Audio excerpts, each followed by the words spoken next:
Anda menyaksikan Headline News pukul 19 waktu Indonesia Barat. Pemirsa, para kepala negara ASEAN berkumpul dalam pertemuan ASEAN Leaders Gathering atau ALG di Hotel Sofitel Nusa Dua Bali di sela-sela rangkaian pertemuan tahunan IMF Bank Dunia 2018. Informasi selengkapnya akan disampaikan Nadia Atmaji langsung dari lokasi pertemuan. Nadia, siapa saja yang hadir dalam pertemuan ini?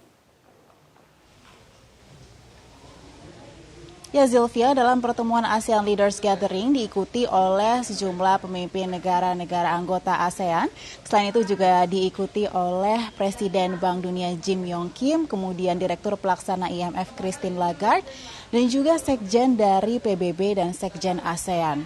Pertemuan ini untuk Presiden Joko Widodo didampingi oleh sejumlah menteri dalam jajaran kabinet kerjanya, yaitu Menko Kemaritiman Luhut Binsar Panjaitan, Menteri Keuangan Sri Mulyani Indrawati, kemudian Menteri Luar Negeri Retno Marsudi, dan juga ada Gubernur Bank Indonesia Peri Warjio, dan juga sejumlah menteri lainnya. Pertemuan ini diinisiasi oleh Indonesia dan juga Singapura Indonesia sebagai ketua ASEAN, sementara Singapura juga sebagai co-chairnya. Dan tema yang diangkat adalah bagaimana kemudian bisa secara bersama-sama dalam kerjasama regional dan juga global bisa kemudian memastikan tercapainya tujuan dari pembangunan berkelanjutan dan mengatasi kesenjangan yang ada dalam pembangunan tersebut. Zilvia. Nadia, lalu bagaimana jalannya pertemuan ASEAN Leaders Gathering tadi?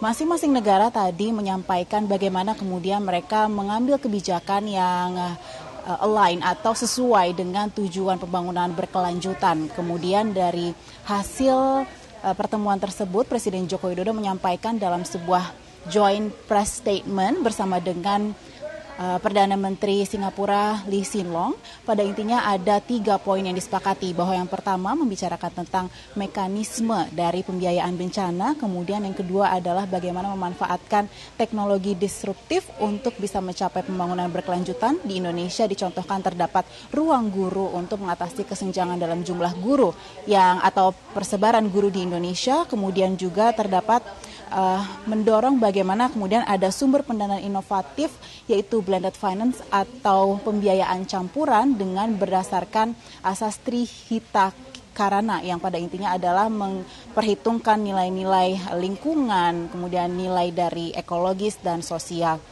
Presiden Joko Widodo juga menyampaikan pernyataan resminya terkait dengan bagaimana Indonesia bisa mencapai tujuan pembangunan berkelanjutan, apa saja kiat untuk mencapainya, seperti tingkat kemiskinan yang menurun, dan juga jaminan sosial yang meningkat. Selain itu juga disampaikan kendala-kendala yang dijumpai dalam mencapai SDGs tersebut. Kita dengarkan pernyataan selengkapnya dari Presiden Joko Widodo pada saat pernyataan pers dengan Perdana Menteri Singapura.